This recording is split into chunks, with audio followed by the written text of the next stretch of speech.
Hello everyone, welcome to bright IQ। तो आज हम लोग पढ़ने वाले हैं आरआरबी एनटीपीसी में पॉलिटी से रिलेटेड सारे इंपॉर्टेंट क्वेश्चन को।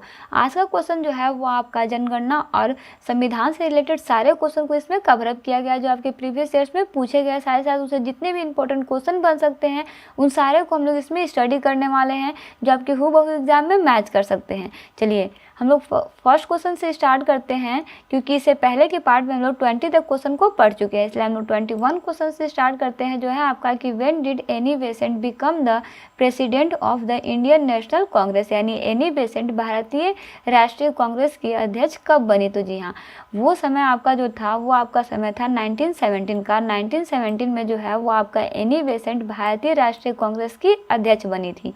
वहीं आगे बढ़ते हैं, इसका नेक्स्ट क्वेश्चन देखते हैं, जो है आपका कि Golconda fort was build in the 13th century by the dynasty dash, यानी गोलकोंडा किला का निर्माण जो है वो 13वीं शताब्दी में डैश राजवंश के द्वारा जो है वो कराया गया था, यानी किस राजवंश के द्वारा जो है वो कराया गया था। तो जी हाँ, इसमें अगर हम लोग बात करते हैं ना, तो इसमें याद रखिएगा कि गोलकोंडा जो है वो आपका हैदराबाद, तेलंगाना, भारत के पश्चिमी बाहरी इलाकों में स्थित एक किलाबंद गढ़ और खंडर शहर है।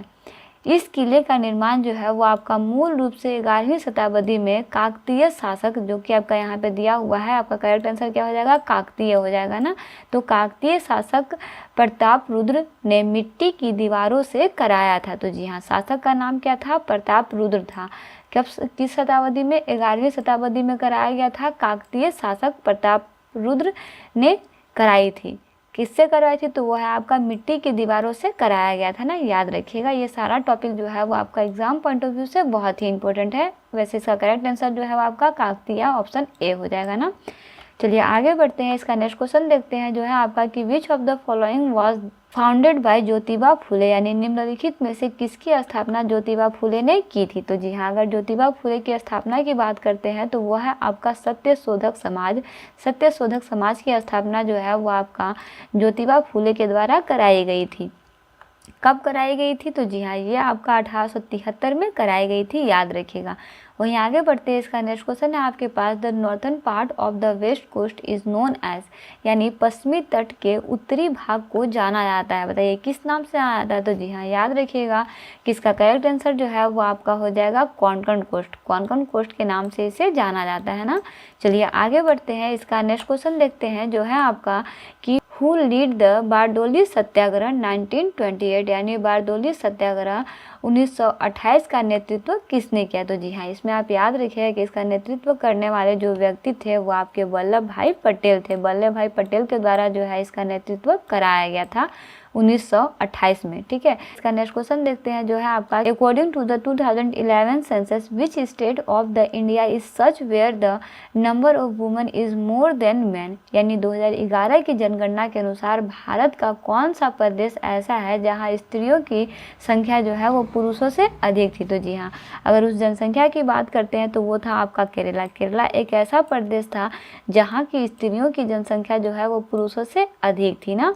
चलिए आगे बढ़ते हैं, इसका नेक्स्ट क्वेश्चन देखते हैं, जो है आपका कि in which year the decennial census was formally started in India, यानी भारत में 10 वर्षीय जनगणना विधिवत रूप से किस वर्ष में आरंभ हुई। तो जी हाँ, वो समय जो था वो आपका था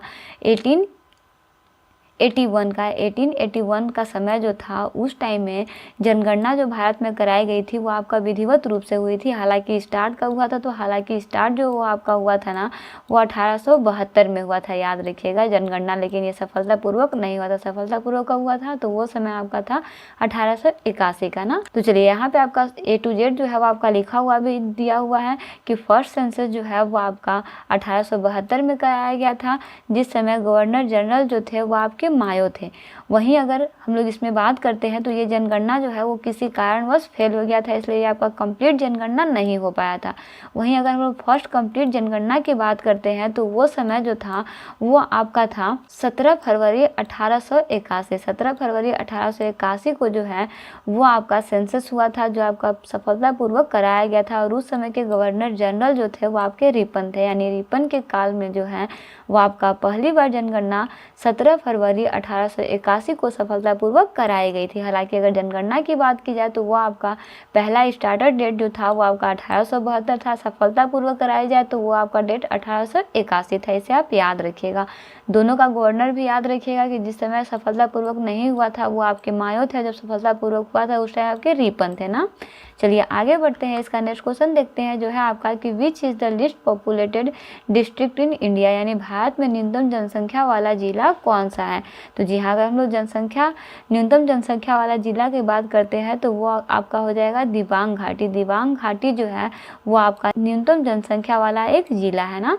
चलिए आगे बढ़ते हैं। इसका नेक्स्ट क्वेश्चन देखते हैं जो है आपका कि which is the highest populated district in India, यानी भारत में उच्चतम जनसंख्या वाला जिला कौन सा है। तो जी हाँ, अगर उच्चतम जनसंख्या वाला जिला की बात करते हैं तो वो आपका हो जाएगा ऑप्शन नंबर बी, थाने। थाने जो है वो आपका भारत की उच्चतम जनसंख्या वाला एक जिला है ना।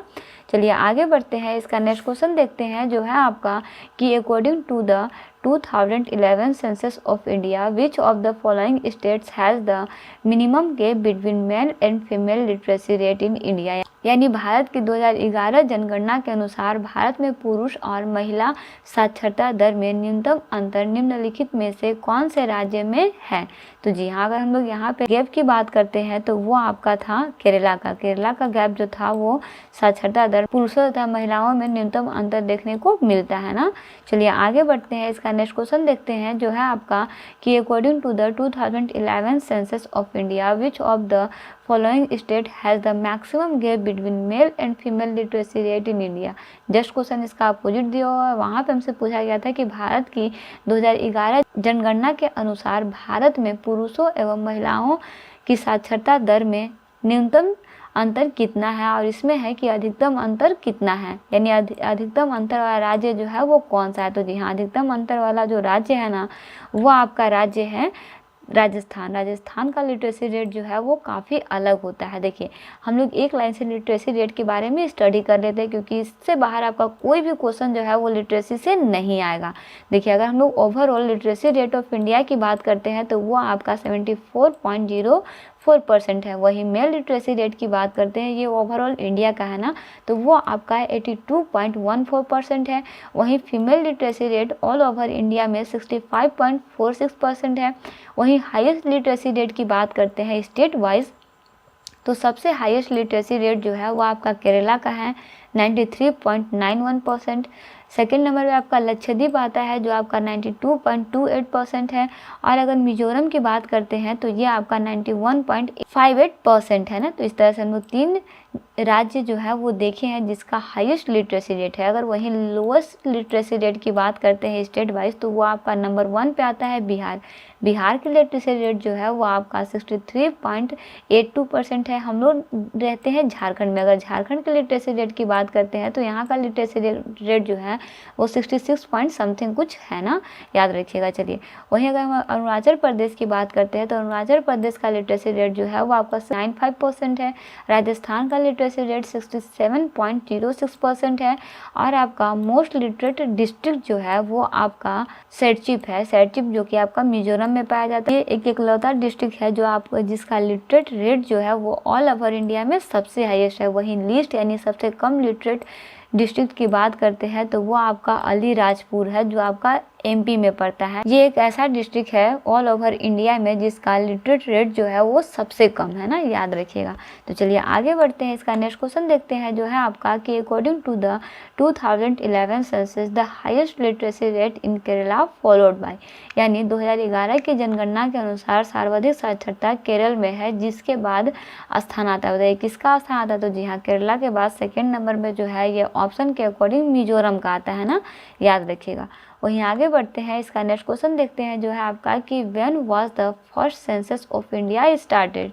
देखिए वही क्वेश्चन आपका घुमा फिरा के आ गया ना कि भारत की प्रथम जनगणना कब प्रारंभ हुई थी। देखिए प्रारंभ की बात की जा रही है। अगर आपके पास यहाँ पे होता है कि भारत में पहली बार जनगणना जो है वो सफलतापूर्वक कब कराई गई थी तो ऑब्वियस सा चीज़ था। इसका आंसर आपका वन होता है। लेकिन आपके पास यहाँ पे पूछा गया कि भारत में प्रथम जनगणना कब आरंभ हुई थी।